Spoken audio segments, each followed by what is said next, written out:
So we hear that great crowds are following Jesus, and you think that he would be excited. He'd say, "Hey, this is great. The crowds are starting to follow," but he's not excited. It almost seems that Jesus is skeptical. He's suspicious. That he has like this sense that some people might be following him for the wrong reasons. And what he does in this passage, this little section, he turns to the crowds. A lot of times, Jesus turns and talks to his disciples. Here he turns and talks to the crowd. And so he turns to you and me this morning. And he lays out here in this passage the conditions for which one needs to follow to be his disciple. There are 4. We only have time for one of them. Okay? You're welcome. Okay? But the one is a doozy. You heard it. The first one, it's jarring. You must hate your father and mother, wife and children, brothers and sisters, even your own wife, even your own life. Otherwise, you cannot be my disciple. Jesus says that, not me.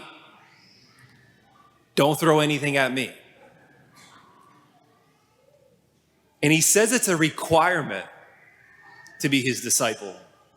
Now, here's the deal. No one here in this church right now thinks that Jesus is saying literally to hate mother, child, etc. 7 chapters earlier, in fact, Jesus says to love your enemies. Okay? The 4th commandment is to honor and obey your parents.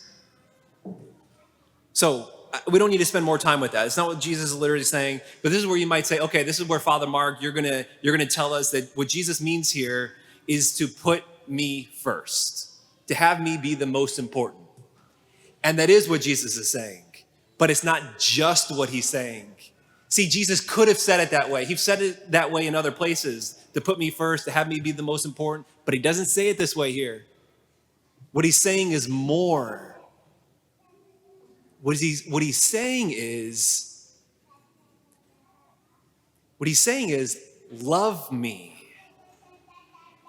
prefer me, love me more than them. Prefer me. And he's saying it has to be that way. So before moving on, think of your father, mother, child, the person you love the most. Think of them in your head right now. And ask yourself, do I really love Jesus more than them? Do I prefer him? Am I willing to give them up for him? I mean, this is tough. I remember it was preaching on this gospel, specifically this verse. It was my first year as a priest, and I received my very first email criticism. Okay? I remember opening it up on Sunday morning or Sunday night or Monday morning, and I was reading it. This lady laying into me. Father Mark, you're wrong. How dare you? Like, it shook me. I was calling up priest mentors of mine, being like, hey, this is what happened. This is what this lady's saying. Like, did I get it wrong? It shook me. I've gotten a lot of criticism emails since then, so I don't get shook as much. Okay? But that shook me. Laying into me. You're wrong here. You know, there's a great illustration of this in C.S. Lewis's Great Divorce. I've mentioned a number of different scenes in this book over the last few years, but there's one particular scene that is the most chilling scene in the entire book. And it has to do with a mother named Pam who stands on the threshold of heaven because we learn what is keeping her from getting into heaven, or bring it down to us now. We learn that the thing that's keeping her from being whole, from being integrated, from being spiritually well, being emotionally well, being psychologically well, the thing that's keeping her is her inordinate love for her child, Michael. In a conversation that an angel is having with her, the angel's trying to help her, okay? The angel's trying to help her. And she says to the angel who's trying to help her, I don't believe in a God who keeps a mother apart from her child. I believe in a God of love. No one has the right to come between me and my son, not even God. You can tell that to his face, she tells the angel. I want my boy. I must have him. He's mine. Do you understand me? He's mine, mine, forever and ever, he's mine. You can already hear the dysfunction in her. The possessiveness, the smothering love, the control. See, even the deepest, most profound of natural loves, a mother and a child, becomes twisted when the ordering of our loves is off. So the angel comes back, and in the conversation, the angel turns to the mother and tells the mother, you're treating God only as a means to Michael, your son. You cannot love your son truly until you love God. And the mom turns to the angel and says, I don't want your God. If he's all I'm offered, I want my boy. Here's the hard reality of it. For some of us here, if we were to really pause and look in and notice, you use God as a means to an end. Like, I come to church in hopes that in exchange, everything will go well in life. I'll pray, I'll try my best to obey the rules and the commandments so that my career, my marriage, my kids, things go well, we'll be healthy, we'll remain safe.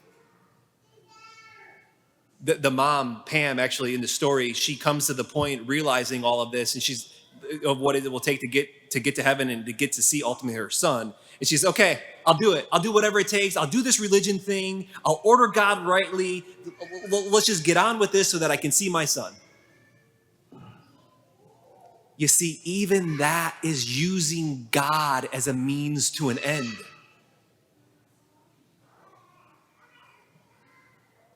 What Jesus is saying here in this gospel, this very first thing that he says, the requirements to be his disciple, he goes right for the jugular by going to the highest of natural loves.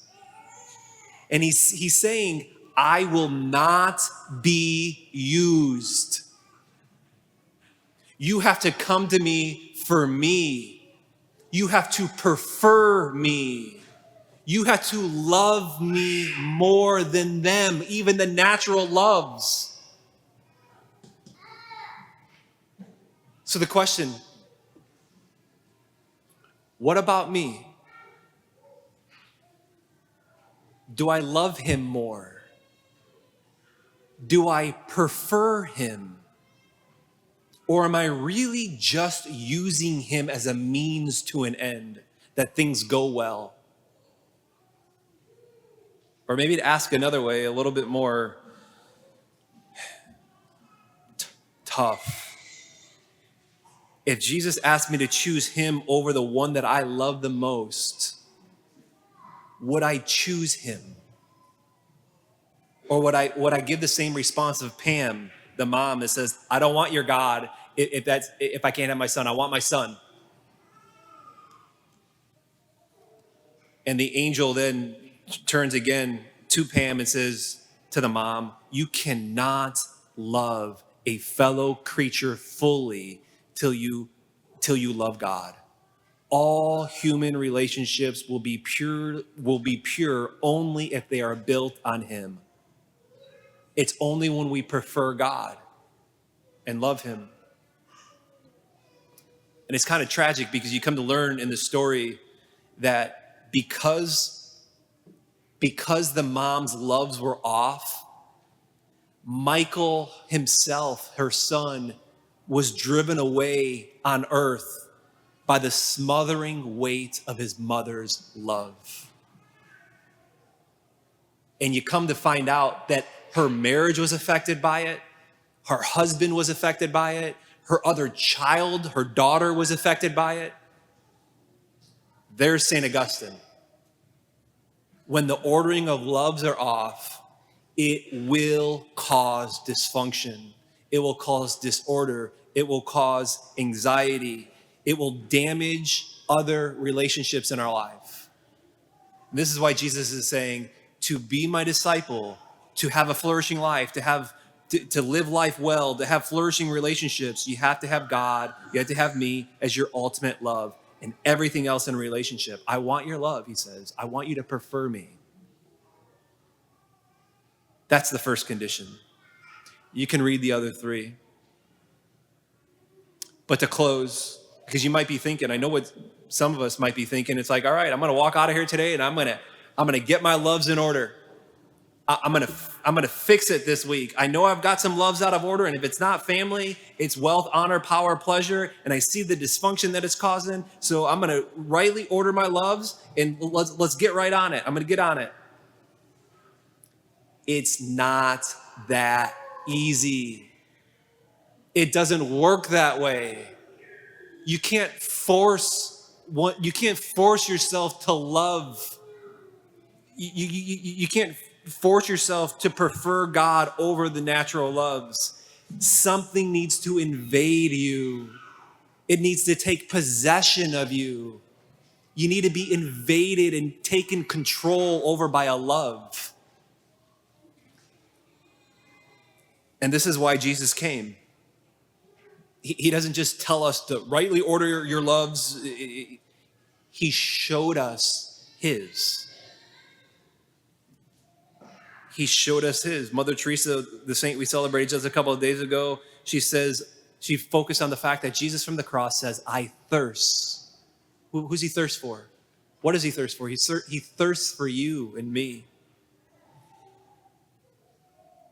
He gave his life on the cross so that we might be freed from sin, to be transformed. So today, Jesus looks out at the crowd. He looks out at you.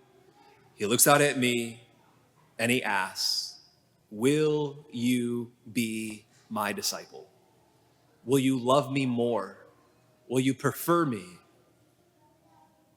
above all else? Look to the cross. See there a God who thirsts for you, and let his love invade your heart.